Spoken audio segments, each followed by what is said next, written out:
আসসালামু আলাইকুম, welcome back to my channel and new video. ছোট্ট একটা ভিডিও নিয়ে আসলাম আর ভিডিওটা শুরু করেছি রান্নাঘর থেকে। আজকে মিষ্টি কুমড়া ভাজি করব এবং ডিম রান্না করব। দুটো বাচ্চাই ঘুমায়, আমি উঠে রান্না শুরু করে দিয়েছি। আর ওষুধটা ছিল রাত্রের, আমি ভুলে গিয়েছিলাম খাওয়ার কথা। তো আমি এখন খেয়ে নিব, সকালেই খেয়ে নিব, কিছু করার নাই। আর আমি নাস্তা শেষ করেছি সকালে উঠেই। আর ভাবছি যেহেতু আজকে শুক্রবার, আগে আগে রান্নাটা শেষ করব। আর কি বলবো আর কি দেখাবো, আসলে মানসিকতাটাও ঠিক নাই। বাচ্চা অসুস্থ হলে একটা মায়ের যে কতটা ধকল, এটা আসলে যে মা সে বোঝে, আবার অনেক মা বোঝেও না। যদি বাচ্চা কাচ্চার অসুখ হয়, কোনো মা যদি সাফার না করে, অন্য কেউ করে, তাহলে সেই মা কখনো বুঝবে না। তো কিছু করার নাই। এখন আমি মিষ্টি কুমড়া ভাজার জন্য একটু কালো জিরা লাগবে, এ কারণে আমি নিচে থেকে কালো জিরা নিয়ে এসেছি।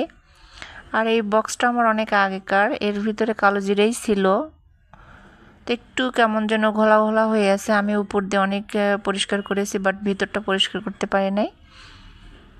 ভিতরে পরিষ্কার করতে গেলে আবার একটু ভিজা ভিজা থাকবে, এজন্যে আমি করে নেই। কালো জিরা রাখতে পারবো না, এই কারণে করে নেই। তো একটু মুছে ধুচে নিয়েছি। যাই হোক, এর মধ্যে অনেকটুকু রাখা যায়, তো আমি এখানে রেখে দিচ্ছি। আর কালো জিরা বাসায় অত লাগে না, হালকা পাতলা হলেই হয়। কখনো যদি একটু ভর্তা খাই তাহলে প্রয়োজন হয়, তবে যতটুকু আছে আমি চাইলে ভর্তা করতেও পারবো। আর ঠান্ডার মধ্যে যদি একটু কালো জিরা ভর্তাতে ভাত খাওয়া যায় তাহলে কিন্তু একটু ভালো লাগে। তো ভাবছি আমিও দু একদিন যাক, বাচ্চার স্কুল যেহেতু খুলে দিবে, 22 তারিখ থেকে ব্যস্ত হয়ে যাব। আমি বাচ্চার স্কুল খোলার আগেই সব কিছু গুছায় রাখবো, মানে বাটা থেকে শুরু করে এভরিথিং আমি গোছায় রাখবো। তো চেষ্টা করতেছি, দেখি কত দূর করা যায়। কালকে আবার দৌড়াতে হবে বাচ্চাকে নিয়ে, আলোহা আছে শনিবার। তো আমার আসলে ছুটিটা ওরকম হয় না যে শুক্রবার ছুটি থাকবো, বাসায় থাকবো, এরকম হয় না। কোনো না কোনো দিন দেখা যায় যে আমি শুক্রবারে থাকতেই পারি না। যদিও বাচ্চাকে বাইরে কোচিংয়ে পাঠানো হয়, তাহলে দেখা যায় যে আমি না গেলে আসলে ভালো লাগে না। যাই হোক, ওরা বড় হোক, বড় হলে নিজের কোচিং নিজেই যেতে পারবে।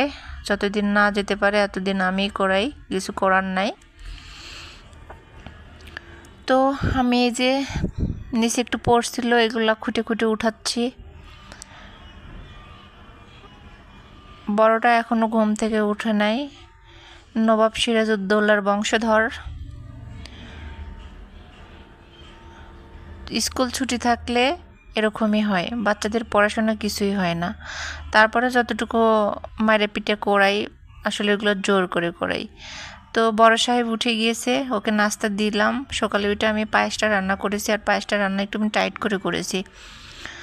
তো বড়টা খেতে চায় না ওরকম, তারপরে একটু দিলাম সকালবেলা। ছোটটা উঠে কি করবে আমি জানি না। তো ওকে খাওয়ায় দেখি পড়াইতে বসাতে পারি কিনা, রান্না করবার ওকে পড়াবো। এখন বসতেই সময় লাগায়। তো এদিক থেকে আমি ডিমটা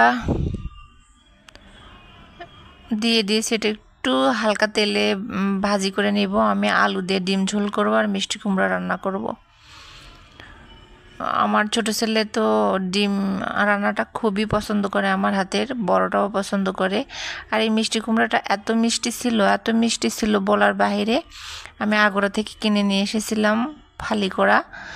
তো এই ফার্স্ট আমার লাইফে এত মিষ্টি মিষ্টি কুমড়া খেয়েছি।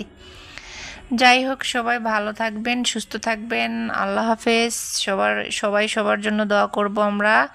যে মহামারী শুরু হয়ে গিয়েছে, মহামারী থেকে যেন সবাই মানে ভালো থাকে, আল্লাহ যেন রক্ষা করে সবাইকে।